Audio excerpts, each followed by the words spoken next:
Ooh. Oh. Oh. You're getting old as fuck, dude, if you're getting heartburn from that. I swallowed wrong. Did you? Oh. Here, just chase it with a little beer. There's still some left in here. I had to stop. Whoa. Guys, this is embarrassing for us. Dude, I don't know what just happened there. Ooh. It's like I was... You gotta finish it. You can't waste I good know. beer. It was like I swallowed a rock and like it was stuck in my... Like it wouldn't go down. It was stuck in my esophagus. Huh? And this guy wants to do a beer Olympics. Dude, I don't know what just happened there. It's weird.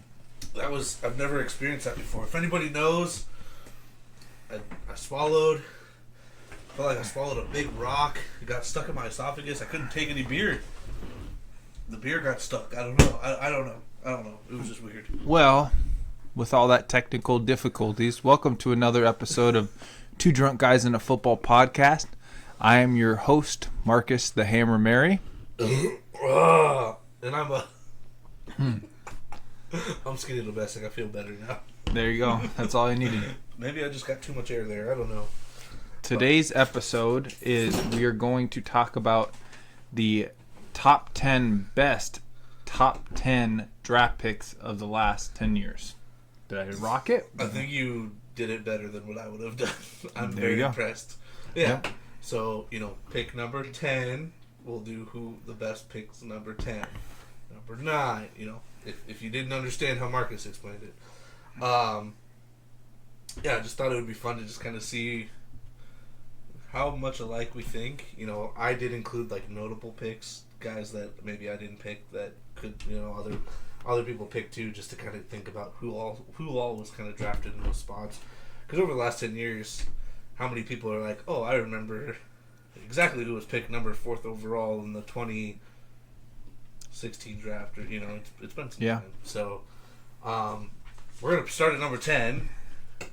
I'll start this time. Number 10. If your number 10 isn't my number 10, we're messed up somewhere. But mine's Patrick Mahomes. I've talked about him so many times on this podcast. Probably the best quarterback in the league right now. Gonna probably be the best quarterback of all time if he keeps on the pace that he's done. He was drafted in the 2017 draft. Obviously 10th overall. Should have been higher, but the Bears are idiots. Should have, yeah. He could have changed anyone. Well, and it's kind of like our last podcast. Would he be better if he was on another team? Probably. Patty, you don't get to that height and be that good. But Patrick Mahomes, he's played in 80 games thus far in his career. His record is 64-16. So pretty close to a 1-6 or 6 wins for every 1 loss, which is crazy. He has thrown 192 touchdowns and only 49 picks. So pretty close to a 3-to-1 touchdown to interception ratio. And complete 66.3% of his passes. 5-time Pro Bowler, 2-time Super Bowl champion, and 2 times MVP, 2-time All-Pro. Patrick Mahomes is the GOAT. So. Well, joke's on you. My number 10 pick was Josh Rosen from 2018. Oh, good one. I think he was definitely making all 9 other teams ahead of him regret not choosing him. Oh, chosen Rosen for sure. Yeah, probably, the lowest QBR ever seen by a quarterback. That takes skill, all right? It does take skill. No, but for real, Patty Mahomes Not even close. Yeah. 24,000 yards, like you said, 192 touchdowns, 2 Super Bowls, 2 Super Bowl MVPs. Doesn't need a true number 1 like Tyreek to continue to win. He's able to do it with guys like Kadarius Toney, Juju. At the end of the last year, they got him. McCole Hardman. Doesn't matter. Yeah, it really doesn't matter. Insert anyone. I could be a really good receiver under Patrick Mahomes. I really do believe that. And when you have a line, he's been to 3 Super Bowls, won 2, and arguably the wrong reason why they lost that Super Bowl against the Bucs was his offensive line was beat up and atrocious. You give him a line. He's comfortable. He has the time. He has the ability. Like with the Eagles, this last Super Bowl, the pass rush wasn't getting there, which a lot of people were saying, even both teams were saying the field was different because they tried some different things. So when a pass rush isn't able to get there like they normally do, Patty Mahomes has the time. He's able to deliver and move the ball down the field. So yeah, Patty Mahomes definitely for sure. I think gonna be the best 10 number pick ever, or probably for a very long time at least until somebody potentially dethrones him. I agree. Notables that I had at least there were, Todd Gurley. We just talked about him last podcast. He was having a good career at the running back position from 2015, and then Garrett Wilson in 2022. He had a good rookie season. Definitely could be a top wide receiver here, especially with Rodgers throwing him the ball. So those are some. At least Garrett Wilson now still being in the league, a guy to definitely watch out for. Maybe not for passing Patty Mahomes, but definitely another top 10 pick in the league. So my number 9, Patrick Surtain, the third, or the second, excuse me. Really good player, 2-time Pro Bowler. I think he's better than his dad thus far. Really shut down corner. He got drafted in the 2021 draft, 9th overall, of course. He's still pretty new, so who knows? But I just think that what he has become in his career, if he continues at the pace that he is, he's going to be a really good cornerstone for that Broncos team. Oh, yeah. I also have Pat Surtain as my number 9. Yeah, I figured so. I feel like a lot of these, most people will have the same. Again, there's a couple where I think kind of have to think about. 2 seasons, 6 interceptions, 1 touchdown interception. Been an All-Pro last year. You have to think about the division that he's in too. He is guarding Keenan Allen, Mike Williams, was guarding Tyreek for a year. Devontae Adams now. That's true. I mean, Hunter Renfrow isn't even like that bad of, no Devontae Adams or anything like that, but Hunter Renfrow was a good route runner. He was a guy that's a little sneaky guy. Sneaky, sir. You had Kadarius Toney, who when he was healthy. So he's guarding guys that have some very good caliber wide receivers. Arguably, some of those wide receivers were top 5 in the league even.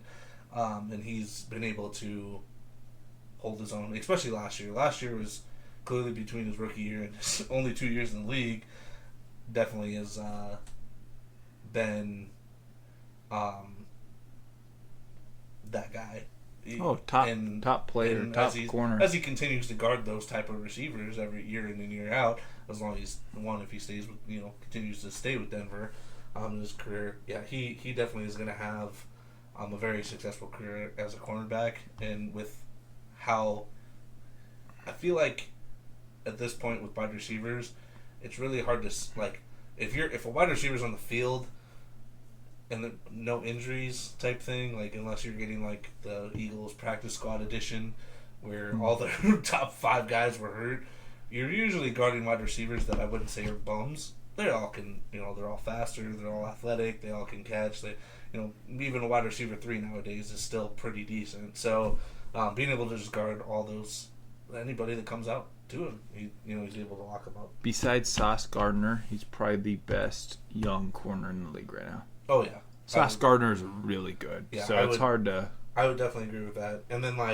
at this pick, you had to kind of look at guys that have kind of been in the league a little bit longer with Anthony Barr, who was a number 9 pick, which, I mean, he's had a pretty decent career. He's had decent. Ed Oliver, defensive tackle for the Bills. He's been a pretty good I like Ed Oliver. And then I just threw in your boy Jalen Carter because he was just drafted. Hasn't done anything in the NFL yet, but very noticeable guy if he has the career that everybody expects him to have. So, Pat Surtain, unless Jalen Carter has a fucking crazy good couple of years, I think Pat Surtain holds that number 9 spot.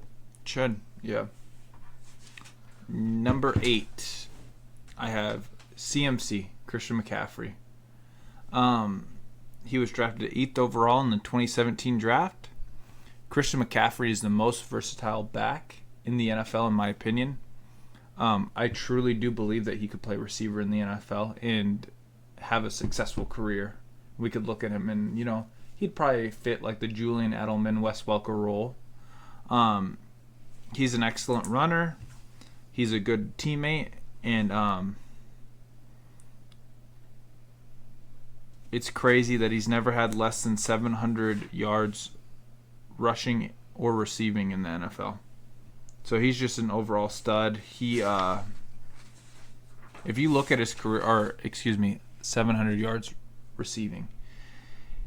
He has right now 4,000 yards rushing and like 3,700 yards receiving. It's insane how balanced he is as a player. Yeah. So I'm just going to throw out, I have him as my number 8 too. I don't think anybody else. Again, there's some guys that I have down that potentially are close up there, but not CMC-wise. He has about 4,700 rushing yards, 38 touchdowns, 3,700 receiving yards, 22. So, yeah, like you said, very balanced. It's very close. And the fact is, with the Panthers, there wasn't a whole lot there. Everybody was like, oh, he's the guy. He's the reason that offense has ever been able to do anything. When he got traded to the 49ers, it's not going to be like that. He's going to drop off. They have a lot more talent. And he didn't slow down at all. No. He was better with the 49ers. Oh, yeah. Oh, gosh. It was weird because you thought that Kyle Shanahan was going to do different things with him. Not really. No. He just... Exactly like how they were playing, how he was playing with the Panthers. He picked it right up, and like you said, he may have even been playing at a better level with the 49ers. I think winning, you have that winning mentality. The locker room's happy. It's a lot better. You have a great environment to go into, and he was definitely producing a lot better. Great player. Maybe not the best NFL player, but I can tell you right now, easily 1.1 in fantasy if he's healthy. Because he just can do it all. He's going to rush decently well. He's going to receive out of the backfield really well. He's just really good.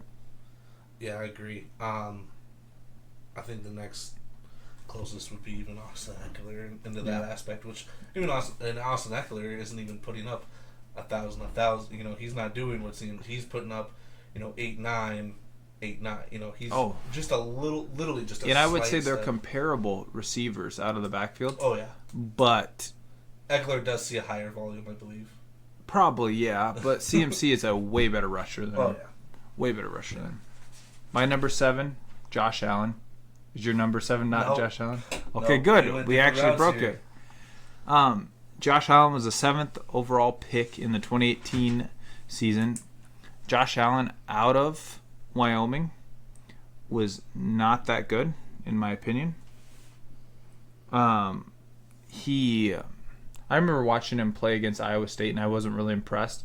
Josh Allen has developed into a good, above-average quarterback in the NFL. I'm not as high as most people are on Josh Allen. I don't think he should have been the Madden cover, but he obviously is a good quarterback in the league. And to me, he's white Cam Newton. He can run the ball really well, and he's a better passer than Cam Newton too. So, yeah, he was one of my notables. Yeah.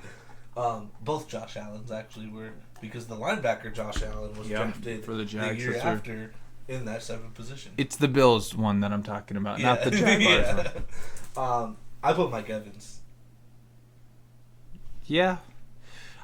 I would still take Josh Allen over Mike Evans. Once you look at them, I put Mike Evans. Consistency is Mike Evans. Yeah, but the most consistent, inconsistent wide receiver in the NFL, if that makes sense to anyone. Since Mike Evans has been in the league, over 1,000 receiving yards every year. Again, consistency with that. Josh Allen has kind of taken a step down a little bit. He was like we talked about in the last pod. Yeah, he has been overhyped for Mike Evans has never been overhyped, I don't think, in his career. Josh Allen has. Mike Evans has always been okay. Here's why I picked Josh Allen, because I thought about Mike Evans. I'm not saying you're wrong. No, he's I'm not saying you're wrong. I considered. You know why I picked Josh Allen over Mike Evans? because if you look at Josh Allen, he's at least been a top 5 quarterback in the NFL. If you look at Mike Evans, at no point in his career has ever been a 4. I don't think he ever has. I think he's always been top 10. I think he's always been really good. I don't think he's always been top 5. I will slam my fist on the counter. He's a 5-time Pro Bowler, dude. Josh Allen is a 2-time Pro Bowler. He's been in the league for, a couple of years. Yeah. So we got more off of When was Mike Evans drafted? 2014. Josh Allen's 2018. He can still catch up. Yeah, we got a 4-year difference. If Josh Allen goes and wins himself Mike Evans does have a Super Bowl and he doesn't, so that's a little bit again 2 different positions. So yeah, you again yes, but I think out of all the notables of Josh Allen, DeForest Buckner even, and Derek Brown, who Derek Brown has had a pretty decent career since. Yeah, he's been good. I just think as of right now, Mike Evans is the best pick, number 7. Fair. Josh Allen, if Josh Allen can change it around, I just think again after last year, I lost a little bit of, he used to arguably be number 2. I think now he's like 4 or 5. If he just like you said, overhyped last episode. He was overhyped last year. He really was. He just didn't play up to what you think he should be. And Mike Evans has those moments. But the difference between Mike Evans and Josh Allen is Mike Evans at least gets injured to not meet those expectations. It's not like he's just not producing just to not produce. I'm telling you, Mike Evans is the most inconsistent wide receiver really in the NFL. And if people are like, what are you talking about? Anyone that's played fantasy football should know that. Because one game, he'll still have 1,000 yards in the season. Oh, he will. He'll have, 6, 7, 8, 6+ touchdowns in the season. But one game he'll have 40 yards, 3 catches, and then the next game he'll have 3 touchdowns, 212 yards, and on 5 receptions. Yeah, so I agree. He's just crazy. But I as of right now, I think just career-wise, he's had the better career.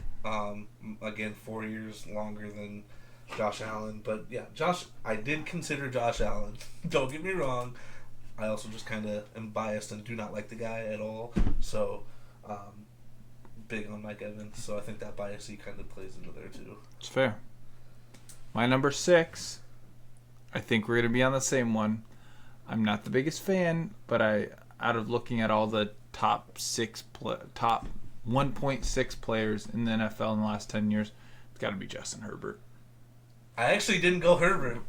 Really? No. That shocks me, actually, that you didn't go Herbert. I knew if I chose him, you weren't going to... when I was doing this, I was like... Are you shocked that I picked Herbert? I actually am. See, that's the thing is, I thought if I chose him, you were going to have somebody else. You thought I was going to shit on you? And you were going to shit on me. That's literally what I thought the whole time I was doing this. You were just going to absolutely shit on me for taking Justin Herbert because you've never liked the guy from day one. And I don't hate Justin Herbert, but I'm actually surprised. See, now I feel bad that I didn't take him because I wanted to, but I was afraid I was going to get shit on. Don't be afraid. We're fine. But I did take Justin Herbert as 6 overall. He was drafted in the 2020 draft. He is a franchise quarterback for the Chargers. I love Justin Herbert. Maybe I picked Justin Herbert as the 6th because Austin Eckler. Again, I'm gonna say it again. Won me a league with Austin Eckler because he dumps off to him. 2 leagues. Yeah, 2 leagues. Don't forget the 2 leagues. 2 leagues. 2-time champion last year. But Justin Herbert's a good quarterback. I don't know if he's top 10 or top 5. He's top 10, obviously. But he's been a good addition to that Chargers team since they've gotten rid of Phillip Rivers.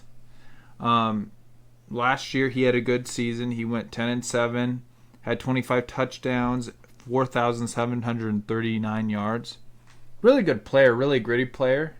But as a career, 25-24 career win to losses. It's kind of, You also have to think about, again, like, we say Eli was pretty dead even, or Philip. You have to kind of consider, again, big context guy. What was going on during those wins? I know in the heat of it, you're just going to look at records and be like, wow, he's that close. He has a hard division to play in. I mean, any quarterback in the AFC is going to not have an easy time to get where they need to get to. You also have to think about, like, what was it, 2 years ago? Where, because what he has, 25 wins? I think 13 of those are like game-winning drives or whatever. So, like, his defense, as good as they have of some players, has not. They do have some top defensive talent. I mean, but they Derwin James, Joey Bosa. Yeah. But then after that, they have Eric Kendricks now. So they just, like, he drove down the field. I remember the Raiders game, drove down the field, got him up, and then the defense allows a touch. You know, like things like that, where it's just like he has 13 career. He has more. Over half of his career wins are game-winning drives. So it's deep. Like, it's not like they're putting up points. And his defense are putting him in situations where he's got to do that. So, I wouldn't be upset if I had Justin Herbert on my team right now. No, I was big on Justin Herbert from day one. You were like, I don't agree, but I think you've come around. A little bit, yeah, I would say. So my number 6 that I had was Quentin Nelson. I thought about Quentin Nelson. I really did. So dude's a stud. Went line this one. The big thing is like kind of with your whole Josh Allen and Mike Evans thing. Quentin Nelson arguably has probably been a top 1 to 2 guard in the NFL since he's been in the league. Justin Herbert has been top 10, but not. I guess I kind of like changed it up a little bit there with my. But lineman, what do you really base it off? Sacks. Just it's a harder position to play. So yeah, I did Quentin Nelson, 2018. He's allowed 6 total career sacks in his 5 seasons, which just a sack a season roughly. Just a little over, especially the guard position. Again, ever since he's been in the league, he's had a down season the last year or two, just kind of his injuries and being questionable. But when he's healthy and on that line, he's producing. Yeah. The notables I had a long list here. I had Ronnie Stanley, which he's a good player. Yeah, he's a good tackle. Could have potentially been in there. Jalen Waddle with the productions he's had since he's come in the league. Waddle's a good receiver. Good old Jamal Adams. Yeah, Jamal Adams. And then Leonard Williams. So, and Herbert, clearly. Yeah, this pick number 6 had a lot more talent to kind of look over, what do you value more, what are you looking at? And now that like I said, when I was doing this, I was going to put Herbert, and I was just like, nope, this man's going to shit on me. I mean, what has this man done in his career to deserve it? It's hard because Herbert, the talent, versus Herbert's success in the NFL are two different, very different things. Oh yeah, his talent crazy. Talent crazy, overall success in the NFL. A little hasn't amounted yet. Number 5, 1.5, Jalen Ramsey. Do you go a different route too? I went a different route. Oh, good. Jalen Ramsey to me, since coming into the league in 2016, has been, in my opinion, probably the best cornerback in the last 5 years. Maybe not last year, but for 5-year stretch, he was really, really talented. I'd say since he's been in the league, he's probably been top 5 pretty much every year that he's in the league. I think he's our generation of maybe like Darrelle Revis. Yeah, I can see that. Yeah, he has been shut down. He's been really good. Very vocal guy. He's going to tell you he's really good. And then you're going to talk shit. As soon as he gets beat one time in a game, you're like, wow. Last year, he kind of fell off a little bit. I do like him going to the Dolphins. I do too. It's fun. That also, with having Xavier Howard, he's not always going to have to be the number 1. Not always have to guard the number 1. So that'll definitely help out a little bit. But yeah, I agree. He was my notable. 6-time Pro Bowler, 3-time All-Pro since he's been in the league. He won a Super Bowl. Played on quite a few different teams since he's been in the league. But has 19 interceptions, and I just think he's a stud. I really like Jalen Ramsey. He's a good shutdown corner. If I had a team right now, and I could take Jalen Ramsey, I'd put him on my team because I just think he's just a solid player. Well, and even with him being older, he's still able to. He may not again at a cornerback position. No player is going 1-on-1 with number ones every play, every down. You can't. It's physically not possible. You're gonna be tired. You're gonna wear. You're gonna allow catches. You're gonna allow things like that are gonna happen. But his instincts and his ball skills, exactly. He definitely. I've always liked him. Even I think it was 2 years ago is when he kind of started to drop off just a little bit. Just wasn't the same. Started to just not look the same, but especially last year, he looked. I think he'll bounce back solidly. Yeah, he could. I mean, in the last, since he's been in the league, he's been on really a lot of notable defenses. I mean, he's played with the Rams. He played with Saxonville, which remember that year that Jacksonville had a good defense for a year. So he's a good player. So I went Khalil Mack. Overhyped. I don't know. Khalil Mack with the Raiders? Okay. Good. Yeah. Khalil Mack with the Bears and the Chargers? That's true. Overhyped. Overhyped. He had a very dominant career with the Raiders. Was. So, until John Gruden said he's not worth the money and kicked him out. But he's had 3 interceptions, 12 fumbles. 12 fumbles. Yeah, that's good. 517 total tackles. Defensive Player of the Year, and 5 All-Pros. I mean, you don't get 5 All-Pros just 5 All-Pros is really good. Yes. It really is good. And he's been in the league, 8 or 9 years? I think it's 9 now. 9. What draft was he in, do you know? Do you write 2014. So 9 years. Yeah, so 9 years. Yeah, so over half of his career, in which, again, like you said, the Chargers, he kind of dropped off a little bit. I think... With the Bears, he dropped off. I watched Khalil Mack, too. The Raiders, I think the Raiders years kind of stood out more to me for that. Yeah. Especially, what did he go to Buffalo for college? Do you know? Yeah, he was a MAC 10 guy. So I think I kind of valued, maybe not his whole career, but part of his career more than everything else. And like with Jalen Ramsey, we both said he's kind of fallen off. Well, so did Khalil Mack. He fell off. Khalil Mack also, with the Chargers at least, was dealing with injuries. Going to the Bears, there was something, I don't know.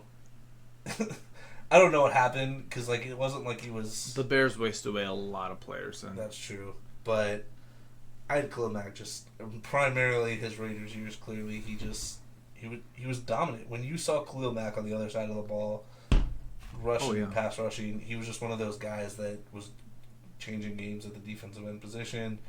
I guess he's technically a linebacker, but still, I think 5 All-Pros speak for itself at that position. When the last couple of years, I have some other defensive end linebackers on my list, but when you're still getting All-Pro with those guys in the league, you're clearly doing what you need to do. I did have Jalen Ramsey. He was probably going to be my number 2. And then I think here in the near future, Ja'Marr Chase is going to take over both of those spots. Yeah, I thought about Chase, but I was like, it's a little too... Yeah, it's too early for him, I think. He's had his good, his good couple It's hard years. with Jay. If Ja'Marr Chase was at Justin Jefferson level, which he could be... It'd be a little bit easier. It'd be easier to put him there, but yeah, I agree. And then I also had Brandon Sheriff, the lineman.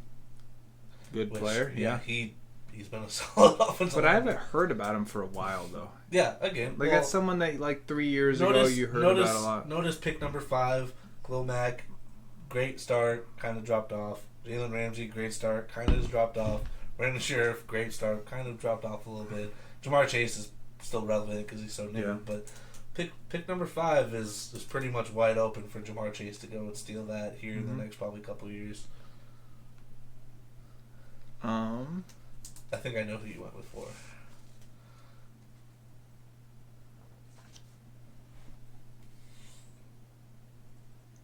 For number 4. I'm just going to call it now.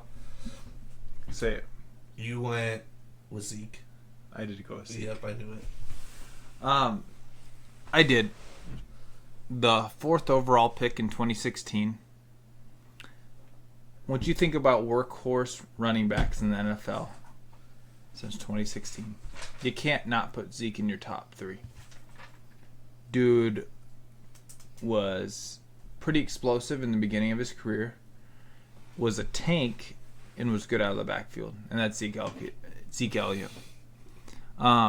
Very efficient runner. So in his career, he has 1,861 rushes, 8,262 rushing yards, 4.4 yards per carry, and 68 touchdowns. Zeke Elliott is a stud. Now, if you look at Zeke Elliott the last 2 years, you look at him in a lot different light. Yeah. But coming out of college, he was really, really hyped. And he lived up to that hype. And he did live up to that hype.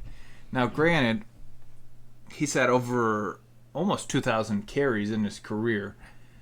That wears down a running back in the NFL. Well, that's what the Cowboys did. He was their offense. He was their offense. I mean, Dak Prescott, as Amari Cooper said, is a black Kirk Cousins. But without Zeke, is Dak Prescott looked at in the same light? Is Dak Prescott, the quarterback of America's team? I don't think so. See, we say feed Zeke for a reason. We don't say feed Dalvin Cook or feed Nick Chubb. We say feed Zeke for a reason. You let that man eat, and that man's going to produce. Oh, and he did. Now, granted, Zeke had a lot of wear in college. He had a lot of wear. He took a lot of carries. Compared to, all these other running backs, that man, over the last 10 years has taken probably way more wear and tear than any of these running backs. In college, I mean, what? He came out his junior years. Yeah, Ohio State, yep. He probably he was their offense. Yeah, he probably had 500 carries in college, if not more. And then if you count touches and stuff like that, because Zeke is an excellent receiver out of the backfield too. Well, and you have to think, he's a bigger dude. They're like, all right, you're gonna take the goal line beatings. You're gonna, you're not coming in on 3rd down, 3rd and long to catch a ball out of the backfield. You're taking hits 1st, 2nd, 3rd down, 4th and short, goal line. You're playing everything. So. And I mean, last year too, he wasn't efficient as a player. I'm not even gonna act like he was. What was his yards per carry last year? 3.8. Yeah, and his career is 4.4. So in the last 50 carries from Zeke last year, under 100 yards. So that's not what you love. That's not what you want to see from Zeke. But he had 12 touchdowns. He was part of that Cowboys offense. I wonder if Tony Pollard coming in last year, having as big as ability as he did last year and just showing out as much as he did, had any effect to Zeke mentally at all. I don't think it's a mental thing. I don't think Zeke has the ability that he did 3 years ago, 4 years ago, 5 years ago. I just don't think that he has that, because if you look at him, he's not as explosive. Zeke is, if you need to, you have a 3rd and 1. I'd want Zeke on my team because he can bulldoze and still get there. But Zeke just doesn't have that extra burst to him anymore. He needs to go and take the LeGarrette Blount role.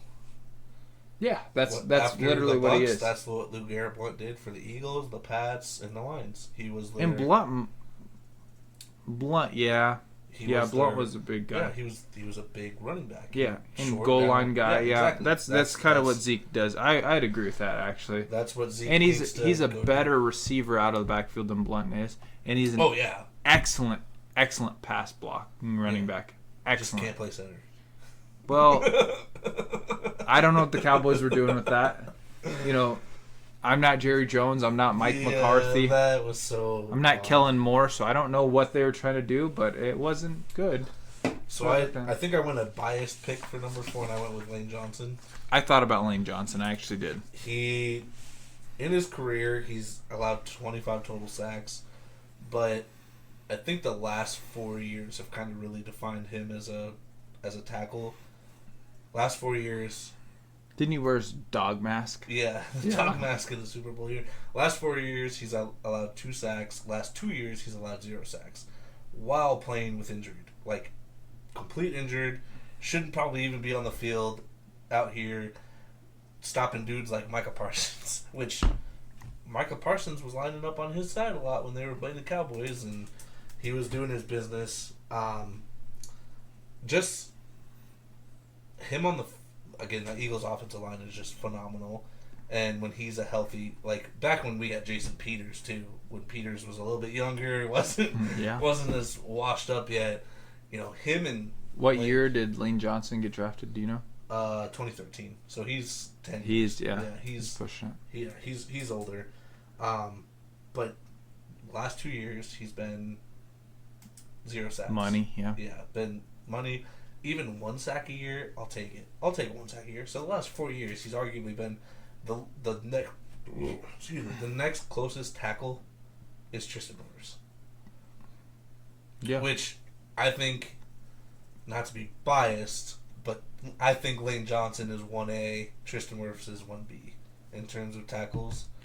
Tristan Wirfs, though, could be better. He's gonna be better. He's well, it's his second year this year. He's not gonna. Yeah, the biggest Third thing is year, Lane Johnson didn't have his rookie season. He wasn't very well established yet, and then it took him a little bit. He had, I think he only has 3 seasons where he didn't allow a single sack, and then there was 1 season where he just had a very bad season. So you have to think about, in 10 years, 3 seasons 0 sacks, 2 other seasons with 1 sack. So there's 23 sacks in there for another 5 years. So, that's good. That's really good. Yeah. So, notables, I had Zeke. Zeke was number 2 on my list. Yeah. Sauce Gardner just... Yeah, I thought about Sauce, but I was like, can you really put Sauce over those 2 guys? I did put in Denzel Ward. I really did like Denzel Ward. I thought about that too. Overvalued. And then I had to put my boy Lenny in there, even though he's not going to be the number 1 or number 2. Lenny's kind of had a really weird NFL career because coming into the draft, that's another guy that was so overhyped for what he was. He's good. Yeah. He's good. But Lenny was supposed to be the next big thing. And he just wasn't. And I think I think he got better with the Bucs. He was better with the Bucs. He was good with the Jags, but he was great with the Bucs. He was good with the Bucs. Because the biggest thing is he developed to become a pass catcher. Tom Brady wanted him. He had to become a pass catcher out of the backfield. It's weird because do you know? I can't think of good fits for these running backs that are in free agency right now. Miami. Yeah, but Zeke, where does Zeke go? Where does Lenny go? Because they're almost. Where does Hunt go? They're almost the same. They're all bigger, powerful running backs that we were talking all about. All 3 of them can catch out of the backfield, but they're not your 5'10", 5'11", 6 foot, 100, 210, 200, 210 guys that are elusive and explosive running a 4.3, 4.4. Well, they're gonna want to be RB1s, but there's so many good running backs in the NFL. Are they anymore? For what they want, are they RB1s? No. I think... Probably not. Yeah, looking at each roster, Cook, Miami needs one.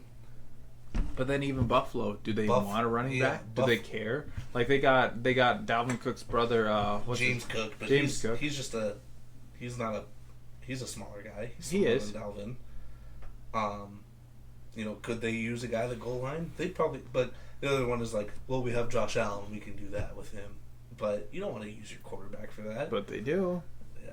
So it's all about the price. I mean, that's the biggest thing is, the Eagles' backfield, Miles Sanders went and signed with Carolina, making $6.5 million a year. Beside the Eagles' backfield, without DeAndre Swift, 4 guys were making $6.3 million. How much is Swift making? It's his rookie contract. I'd have to see. So he's not probably making a ton. The fact that Miles Sanders left, we were paying 4 running backs the same prices for one.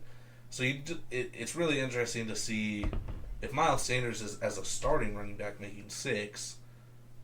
You know, does Lenny, Zeke, Kareem Hunt go and take the $3 million or less as a backup? I think Dalvin's going to go to Miami. Like we were talking, Kareem Hunt to the Vikings wouldn't be too Dalvin wants terrible. to make more than $6 million a year, though. The other thing is the Lions don't have a power back. I don't think the Dolphins are. They do. They have what's his face from the Bears. Oh, David Montgomery. I don't really consider. I would consider him a power he's back. He's an elusive back. That dude's a big dude. And I know, but I don't consider. I've never looked at David Montgomery as a power back. I would. I think he could be that. He's literally like a little bit. He's a bigger, not as good Breece Hall. Like they literally are the exact same type of player. They're elusive as shit. But David Montgomery is not a power back. Yeah, and way slower than Breece Hall though. Way slower than Breece Hall. Oh yeah, but I'm saying is he's not a power back. You could go add Zeke or Fournette for a couple $1 million. I would kind of like Zeke on the Bears. I kind of would. Lions or you want him on the Bears? Oh no, the Lions. Yeah. Yeah, David Montgomery's on the Lions. Yeah. Because they just drafted what's his nuts, who he's not a power back. Well, that's a team that needs a running back too, is the Bears. I wouldn't mind Zeke on the Bears. Fournette, Zeke, like literally any team that's willing to take Zeke or Fournette, I just don't want to see their. It'd be kind of fun to watch Justin Herbert read option with Zeke though, wouldn't it? Justin Fields? Or Justin Fields, yeah, Justin Fields. Sorry, I'm a little tipsy. Let's be real. But Justin Fields, that would actually be kind of cool. But and then you got Justin Herbert that could kind of play like or not Justin Herbert, dude. Oh my gosh, Justin Fields. No, who's their other running back for the Bears? Khalil Herbert. Sorry, Khalil Herbert playing that speed running back role. Like it'd be kind of fun to watch. Yeah, I'm really hoping that they get signed. I don't want to see I love Lenny. I've loved Zeke's career. Kareem Hunt has had a pretty decent. He's a good running back. He's still only 27 too. It's guys that, these 27, 28, 29-year-old guys. I don't want to see them get wasted just being on free agency and not getting on a team. They need to get on a team. They do. Get signed.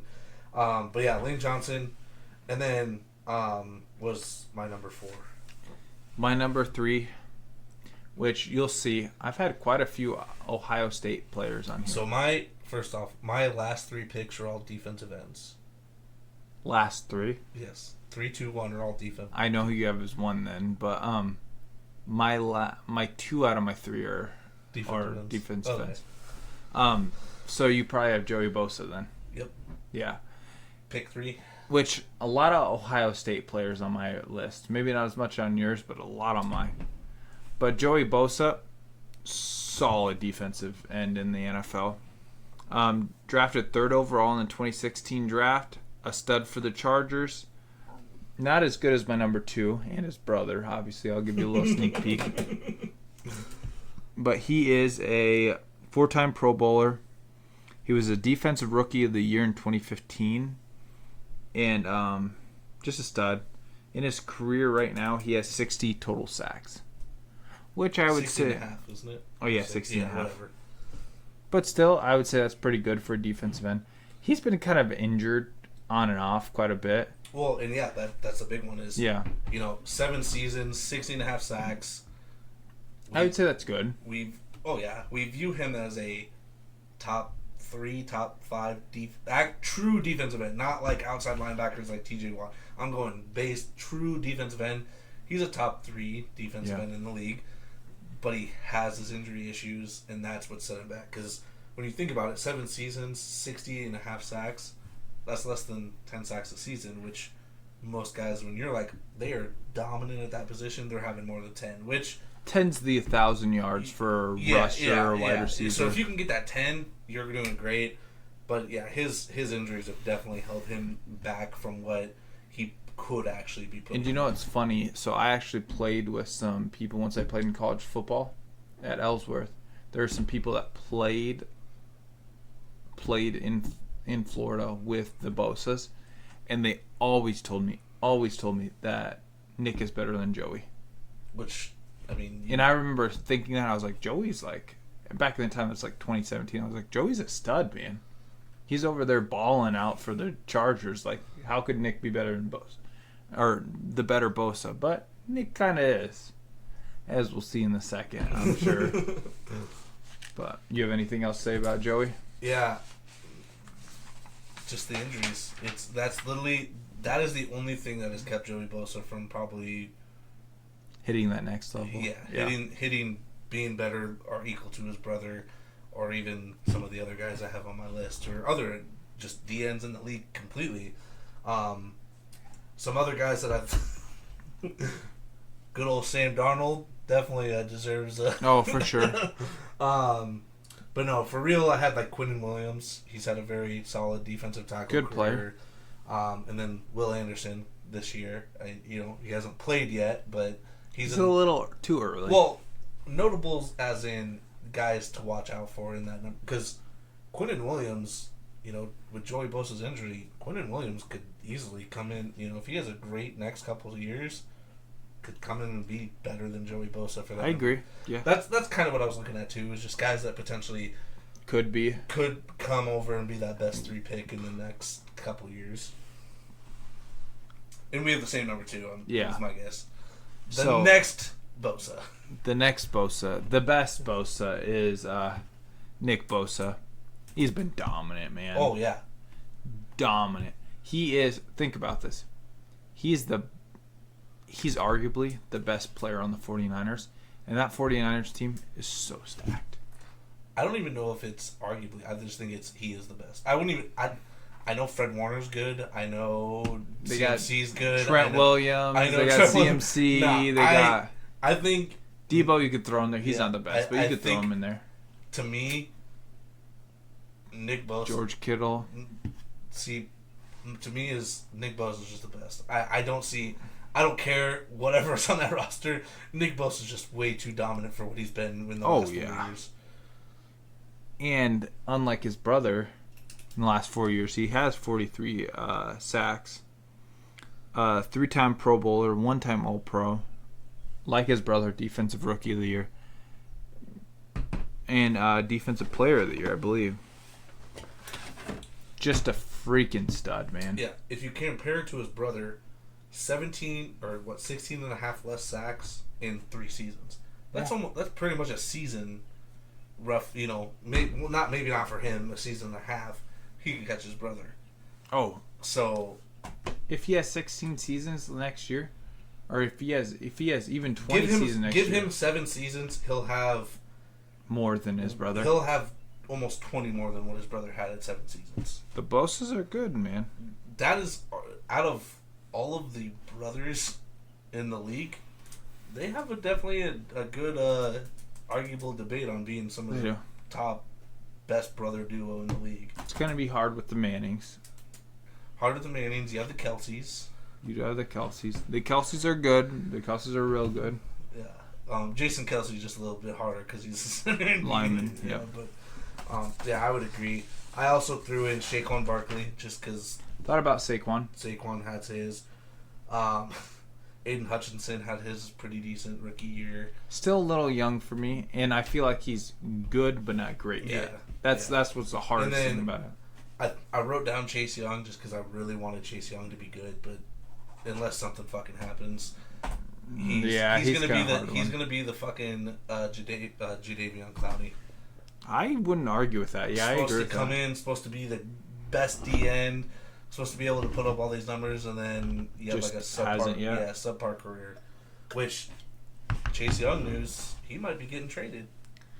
So, I saw that. What was it, Pittsburgh that was trying to trade for him? That'd be really interesting. That would be nuts because Chase Young healthy, you do have to honor his pass rush. Like it's not like he's not a bad guy. I know it was his injury that's kind of his injury has definitely held him back. Yeah. For his first couple of years, but little Austin would love that. Oh yeah, Austin would be drooling out his mouth. Oh yeah, I would too though if I was gonna get Chase Young. Chase Young is still a good player. He's still young. He still has the time to show that he's worth that number 2 overall draft pick. So number one, I know who you're gonna take. I'm gonna guess it's someone in a Browns uniform. Yes. Which not too hard, but mine is in the same division, but in a Bengals uniform. Just in an orange uniform. Other orange uniform. Yeah. Mine's Joe Burrow. I think Patty Mahomes is better than Joe Burrow, but I love watching Joe Burrow. Talk about a guy that's a great leader on a team that really, you take the Bengals back, they haven't been good for a long time. Hey, the Red Rocket did wonders. He had one good year. He had one good year with Tyler Effer. What was that guy? Tyler Eifert, yeah. Eifert. Yeah. Yes. I remember that one good year that he had, and other than that, the Bengals haven't had a good quarterback, and he's probably, I would even say that he's probably the best quarterback in Bengals history. Better than Carson Palmer. Who else would be up there? I really don't know. Well, you haven't won a Super Bowl. It's no, yeah, like he's it's good. really hard to. How many times have the Bengals even made the Super Bowl previous year? I don't even know. The number one overall pick was hard because I'm like, I like Trevor Lawrence a lot. Trevor Lawrence could be better than Joe Burrow, but he isn't yet, and Joe Burrow is the second best quarterback in the league. And I don't question that. I don't know, maybe some do, but I don't. I also had Eric Fisher in there too. Throwback to 2013. Eric Fisher has been a very dominant offensive lineman. I wouldn't put Fisher in there. That's a terrible draft. Hey, he's a 2013 he is draft a notable terrible. He was a notable terrible, but he's been a good offensive lineman his whole career. He's been all right. Not as good as Joe Burrow. Yeah, but clearly. Since 2020, Joe Burrow has a record of 24-17-1. Only lost to Mahomes once. He did. Was he like 4-1? 4-1 against Mahomes, which is impressive. He's thrown 82 touchdowns and 31 interceptions, and has a 68.2 completion percentage, which is pretty freaking good. Joe Burrow, to me, if Patrick Mahomes just disappeared, face of the NFL. Which I think we might get a little of a Manning Brady going on eventually. Oh, 100%. That's what that is. I think the NFL might push Joe Cool to be the face over. If he can get one, even if Mahomes has 4 and Burrow finally gets 1, it'll be a Manning Brady situation. I guarantee. Yeah. I mean, yeah. Even 3-1, 2-1, whatever. I see a Brady Manning situation happening. It's a fun story with Joe Burrow. I mean, he had probably the best year of any college quarterback in LSU. Even after having his transfer. Yeah, where did he play before? Ohio State. Ohio State, that's right. Which Ohio State tries to claim him, See, another Ohio State guy that's kind of on my list. Just like Alabama trying to claim Jalen Hurts. Yeah, that's true. You fuckers. If you're an Alabama fan, fuck you. But right? I love Joe Burrow. I love Joe Cool. Fun player to watch. A really, really dynamic player, and gives the Bengals hope. That's always fun to see a player that comes into a franchise that's kind of broken for a lot of years. Yeah. It's kind of like what we thought maybe Baker would be for the Browns, and just come in and just reamp that franchise, and that's what he's been. Yeah, I had Joe Burrow as my number 2 for number 1. I went with Myles Garrett. That man from the defensive end. He's dominant. If my pick number 3, okay, let's compare him to my pick number 3 and my pick number 2 dominance. Pick number 3 was Joey Bosa, who has 16.5 sacks in 7 seasons. Myles Garrett has 74.5 in 6 seasons. 14 sacks or 14 sacks more in 1 less season. Nick Bosa, who has been super dominant in 4 seasons, in 2 seasons, he'd have to get roughly 21.5 sacks. It's manageable, but if he does, Myles Garrett has been a dominant fucking man on that defensive end position. He's in a division like the last couple of years. Joe Burrow, who's a good quarterback. Lamar Jackson, good quarterback. Can't really speak much for Kenny Pickett. Yeah, Kenny Pickett, Big Ben. I mean, that may be easy to get sacks on Big Ben, but not back in his prime. It wasn't. Myles Garrett is a good quarterback away from actually like the Browns being decent, I think, at this point. Deshaun hasn't played for a while, didn't look too good. Has a full offseason to kind of just recoup. Hopefully they get better, but man, 74.5 sacks in 60, that is dominant as hell. Very dominant. Yeah, that is crazy. And 246 total tackles, which Joey Bosa has 301 with one more season. So tackles don't matter once it comes to D-line. I don't care about sacks. That. It's all about sacks. So Myles Garrett comes in, does what he needs to do right away. Again, he's in this NFL, a defensive player is not carrying a team to a Super Bowl, and to win a Super Bowl, your offense is going to have to do that. So, yeah, Joe Burrow has a little bit of an edge there with that, coming in and going to a Super Bowl. But Myles Garrett, in terms of,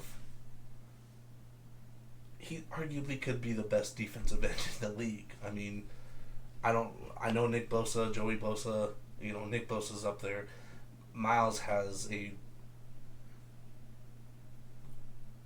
actual, I'm the best in the league at the end. Oh, yeah. Joey Burrow has to get by Mahomes. If Nick Bosa was not in the picture, Myles Garrett would be the Patty Mahomes of the D-end position with no one coming close to D-end. Yeah. Because everybody else is like T.J. Watt. Myles Garrett is better than Joey Bosa.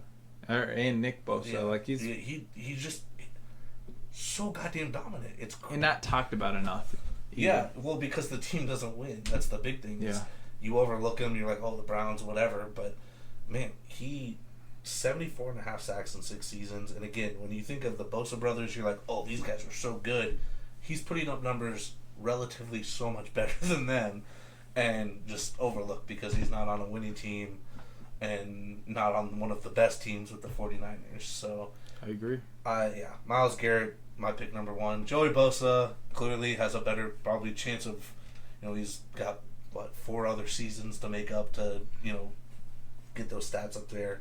And then I also had Trevor Lawrence as a notable. I really did think about Trevor Lawrence, but he hasn't done. Yeah, he hasn't. Well, he also hasn't done anything. Like Joey Burrow came off an ACL injury and then went to the Super Bowl the next season. So, and he was arguably, and honestly, 1 sack away from possibly winning a Super Bowl. He was a Joe Mixon actually trying to catch the fucking ball away from potentially winning a Super Bowl. Yeah.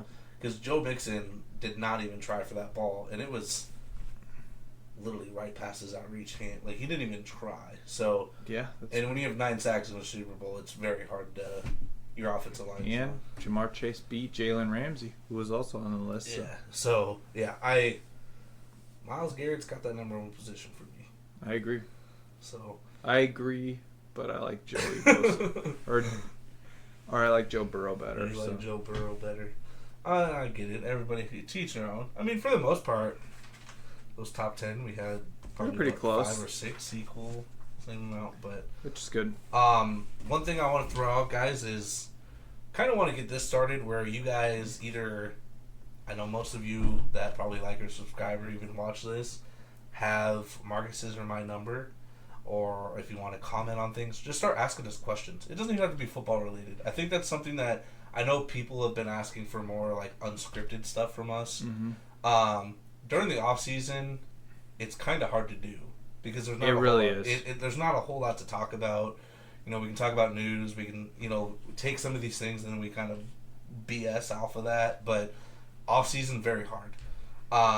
So start sending in questions, whatever you want us to, because then we can at least like freelance those questions. Mm-hmm. It doesn't have to be football related. Message us questions that you want to see us talk about on the podcast. Put it in the comment section, Instagram, Facebook. We have all those different areas to go. We do have a TikTok now. I don't even know what the TikTok name is. I think it's 2 drunk guys in a football or something. Yeah, I'll have to get that information. We do have a TikTok now, so our TikTok manager will be putting out those videos for us. But other than that, stay tuned for the next podcast. Send in those questions. Like and subscribe.